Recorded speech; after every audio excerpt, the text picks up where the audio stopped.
ಶುಭೋದಯ. ನಿನ್ನೆ ಸಿಟ್ಟಿನ ಬಗ್ಗೆ ಬುದ್ಧನ ಮೇಲೆ ಒಂದು ಕತೆ ಹೇಳಿದ್ದ.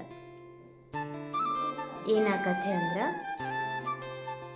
ಸಿಟ್ಟನ್ನು ಹೆಂಗೆ ಕಂಟ್ರೋಲ್ ಮಾಡಬೇಕು ಅನ್ನೋದನ್ನು ತನ್ನ ಶಿಷ್ಯ ಅಥವಾ ತನ್ನ ಆಪ್ತ ಗೆಳೆಯ ಆನಂದನಿಗೆ ಬುದ್ಧ ಏನು ಹೇಳ್ತಾನ ಅನ್ನೋದು ನಿನ್ನೆ ಕಥೆ ಆಗಿತ್ತು.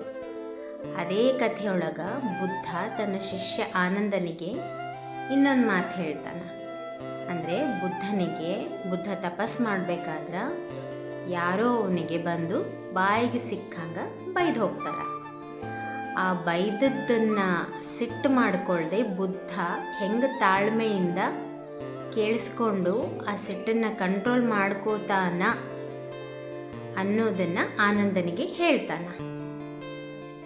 ಅದೇ ಸನ್ನಿವೇಶದಾಗ ಇನ್ನೊಂದು ಮಾತು ಹೇಳ್ತಾನೆ ಬುದ್ಧ.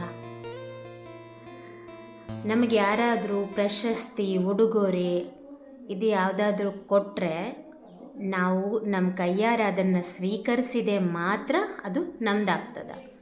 ನಾವು ಸ್ವೀಕರಿಸಲಿಲ್ಲ, ಅವ್ರ ಜೊತೆ ವಾಪಸ್ ಕಳಿಸ್ಬಿಟ್ರೆ ಏನಾಗ್ತದ? ಅವ್ರ ಜೊತೆನೇ ಅದು ವಾಪಸ್ ಹೋಗ್ತದ. ಸೊ ಇದನ್ನೂ ಹಾಗೆ, ಯಾರೋ ನನ್ನನ್ನು ಬಂದು ಬೈತಾರ ಅಂತ ಹೇಳಿ ನನ್ನ ಕಿವಿಯಲ್ಲಿ ಕೇಳಿಸ್ಕೊಂಡು ನನ್ನ ಮನಸ್ಸಿಗೆ ಹಚ್ಕೊಂಡು ನಾನು ತಿರ್ಗಾ ಅದಕ್ಕೆ ಪ್ರತ್ಯುತ್ತರ ಕೊಟ್ಟರೆ ಅದನ್ನು ನಾನು ಅವ್ರ ಬೈಗುಳಗಳನ್ನು ನಾನು ಸ್ವೀಕಾರ ಮಾಡ್ದಂಗೆ. ಅದೇ ನಾನು ಏನೂ ಪ್ರತ್ಯುತ್ತರನೇ ಕೊಡಲಿಲ್ಲ, ಕೇಳಿಸ್ಕೊಂಡು ಒಂದು ಕಿವಿಯಿಂದ ಕೇಳಿ ಇನ್ನೊಂದು ಕಿವಿಯಿಂದ ಬಿಟ್ಟು ನಾನು ಅದಕ್ಕೇನೂ ಪ್ರತ್ಯುತ್ತರನೇ ಕೊಡಲಿಲ್ಲ ಅಂತಂದರೆ ನಾನು ಅದನ್ನು ಸ್ವೀಕಾರ ಮಾಡ್ದಂಗೆ ಅಲ್ಲ. ಸೊ ಅದು ನನ್ನದಲ್ಲ, ಆ ಬೈಗುಳ ನನಗಲ್ಲ. ಸೊ ಇದೂ ಸಹ ನಮ್ಮ ಮನಸ್ಸನ್ನು, ನಮ್ಮ ಸಿಟ್ಟನ್ನು ಕಂಟ್ರೋಲ್ ಮಾಡುವಂಥ ಒಂದು ವಿಷಯ. ಎಷ್ಟು ಸರಳವಾಗಿ ಹೇಳಿದಾನಲ್ಲ ತನ್ನ ಶಿಷ್ಯ ಆನಂದನಿಗೆ.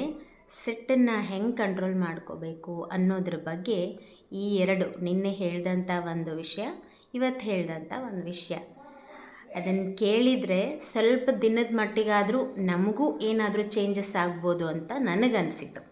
ನಿಮಗೇನಾದರೂ ಅನಿಸಿದರೆ ಕಮೆಂಟ್ ಬಾಕ್ಸಲ್ಲಿ ತಿಳಿಸಿ. ಧನ್ಯವಾದ.